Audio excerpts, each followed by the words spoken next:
कि बनूं मस्त फिरूं मस्त लगन में, आज मैं आजाद हूँ दुनिया के चमन में। अरे तुम कौन हो और इतनी खुश होकर गाना क्यों गा रही हो? मैं 1970 की पृथ्वी हूँ। मैं शुद्धता, सुंदरता और मासूमियत से भरपूर हूँ, इसीलिए तो गाना गाकर अपनी प्रसन्नता व्यक्त कर रही हूँ। इस समय के रहने वाले पशु, पक्षियों और मानव को खुश देखकर मैं भी प्रसन्न हो जाती हूँ। अच्छा, वह कैसे? हमें भी बताओ। तो ठीक है, जब तक तुम अपनी आंखों से नहीं देखोगी, मानोगी नहीं। तो चलो। हाँ हाँ, चलिए।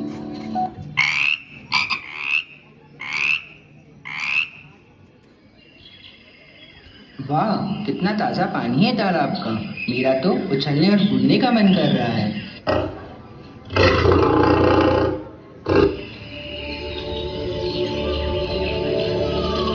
वाह, कितना शुद्ध वातावरण है। मेरा तो नाचने और गाने का मन कर रहा है।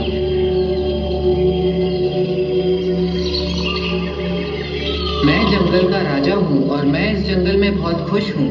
यहाँ पर पर्याप्त भोजन व रहने के लिए स्थान है।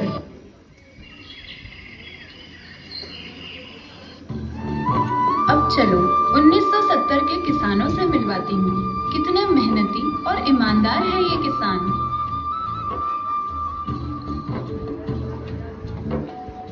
मेरे देश की धरती सोना, उगले उगले हीरे मोती।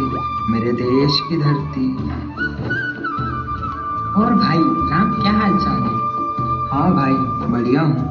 बड़े खुश दिखाई दे रहे हो। हाँ भाई, इंद्रदेव की कृपा है। मेरे खेतों में बहुत बढ़िया फसल आई है। अब तो सारे कर्जे से मुक्त हो जाऊंगा और परिवार को भरपेट भोजन करा पाऊंगा। हाँ भाई, तुम ठीक कह रहे हो। हर कोई बहुत खुश है।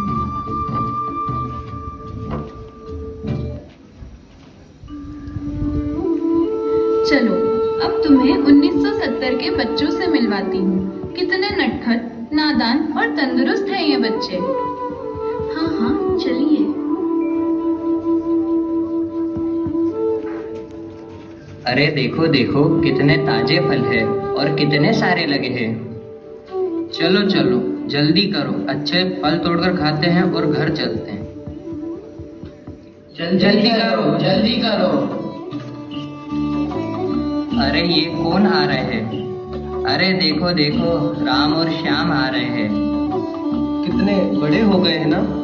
हाँ, बहुत बड़े हो गए हैं।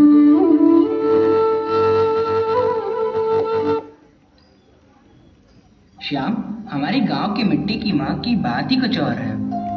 चुप रहो, भूल गए हो बचपन के वो हमारे कठिनाइयों वाले दिन? हमारे माता पिता को काम करने मीलों दूर जाना पड़ता था। श्याम, तुम ठीक कर रहे हो। तू चिंता मत कर राम, मैं अपने पिताजी से बात करके अभी इस जंगल को कटवाने का प्रबंध करवाता हूँ और यहाँ पर एक बहुत ही शानदार इंडस्ट्री की हम नींव रखेंगे। हाँ हाँ, बिल्कुल ठीक कर रहे हो।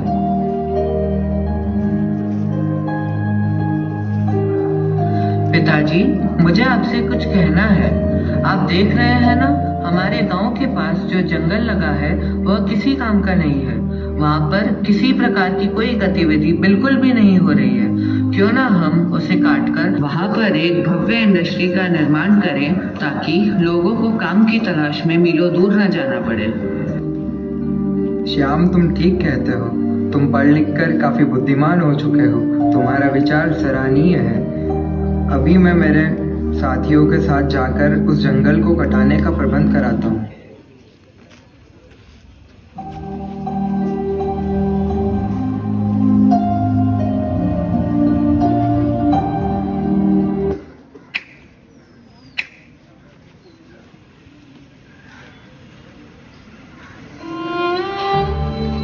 मनुष्य अब तो भोजन, पानी व शुद्ध हवा को तरसेगा।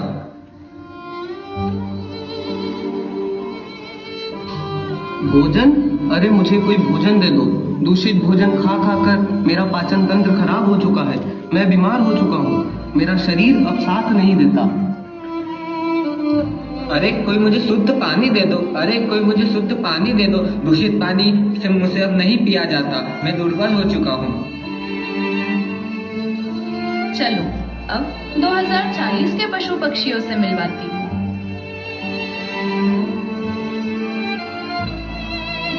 कितना ताजा व शुद्ध पानी था तालाब का। अब सारा पानी सूख गया और जो बचा है वह बहुत ही विषैला हो चुका है। इस मनुष्य ने हमें मरने की कगार पर खड़ा कर दिया है। हम संख्या में कितने अधिक थे, एक एक करके सभी मर गए। ना रहने के लिए जगह है, ना पर्याप्त भोजन। मनुष्य, जिस प्रकार तूने मेरे वंश का नाश किया है, अब तू मुझे भी मार देना।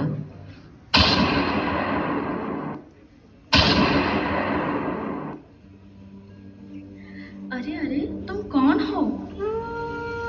मैं 2040 की पृथ्वी हूँ।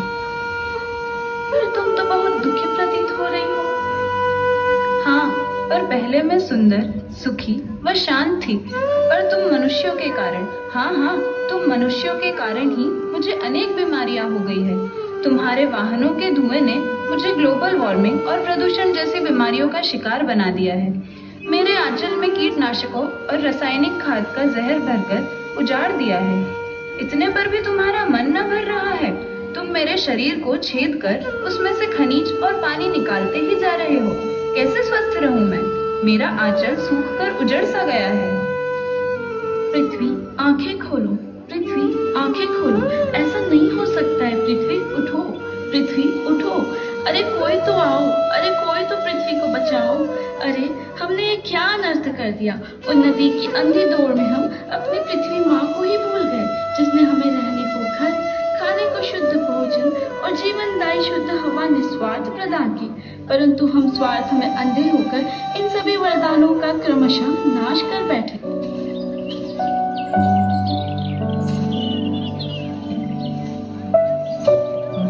तुम सही कहती हो। आज से हमें प्रकृति की रक्षा की जिम्मेदारी स्वयं उठानी होगी। हमें पूर्व में की गई भूलों को सुधारना होगा। हाँ, लेकिन ये होगा कैसे? क्यों नहीं होगा, हम करेंगे। विनाश यदि हमने किया है तो सृजन का सवेरा भी हमें ही लाना होगा। हम लोगों में पर्यावरण के प्रति जागरूकता फैलाएंगे और इसका पहला कदम होगा धरती को फिर से हरा भरा करना। और इसके लिए कम से कम प्रति व्यक्ति 7 पेड़ लगाकर उनका संरक्षण करना होगा। वृक्ष लगाकर इस धरती को आओ स्वर्ग बनाए। हरा भरा सोना है जंगल, आओ चारों ओर हरियाली फैलाए। प्रकृति देती है हमें जीवन का दान, अब हम मिलकर करें इसका सम्मान। समझे मित्र प्रकृति को अपना, इसका रूप मनोहर आने वाले नस्लों की है पर्यावरण धरोहर। आदरणीय अनुभवी जन, हम हमारी प्यारी पृथ्वी के भावी नागरिक आपका ध्यान एक अत्यंत ही महत्वपूर्ण विषय की ओर आकर्षित करना चाहते हैं, हमारा भविष्य। आप अवश्य ही हमारे उज्जवल भविष्य की कामना करते हैं और उसके लिए निरंतर प्रयासरत भी हैं। आप सदा हमें सुखी देखना चाहते हैं और हमारे लंबी आयु की कामना ईश्वर से करते हैं, परंतु अत्यंत दुखी मन से हम आपसे ये कहना चाहते हैं कि आपके आशीर्वाद सदा सुखी रहो, आयुष्मान भव, संभवतः फलीभूत न हो। क्या आप पूछेंगे ऐसा क्यों? तो जानिए, पर्यावरण को प्रदूषित करना, वृक्षों को काटना, जल की आवश्यकता हेतु निरंतर धरती के हृदय को भेदना, जहरीली गैसें जैसे CO2, SO2 का रिसाव करना और धरती माँ को रासायनिक खाद व कीटनाशकों का जहर पिलाना, क्या यही है हमारे उज्जवल भविष्य की तैयारी? वास्तव में यह सब कर कर आप हमें ऑक्सीजन सिलेंडर और मास्क का उपहार देकर हमसे सदा सुखी रहने का अधिकार छीन रहे हैं। इसके साथ ही कई बीमारियां जैसे दमा, लंग कैंसर और हृदय रोग का बोझ डालकर अपने दिए हुए वचन आयुष्मान भव को खुद ही हम अपने आप विफल कर रहे हैं। हम सब केवल एक हरी भरी स्वच्छ धरा पर ही खुश रह सकते हैं। अतः हम आपसे अपील करते हैं कि हमें सुंदर जंगलों का, अनगिनत पेड़ों का, स्वच्छ जल का और स्वच्छ धरा का उपहार देकर हमें आयुष्मान बनाएं। आओ हम सब मिलकर एक प्रण लेते हैं। एक पेड़, सिर्फ एक पेड़, धरती माँ के नाम। पेड़ लगाओ, पेड़ लगाओ, धन्यवाद।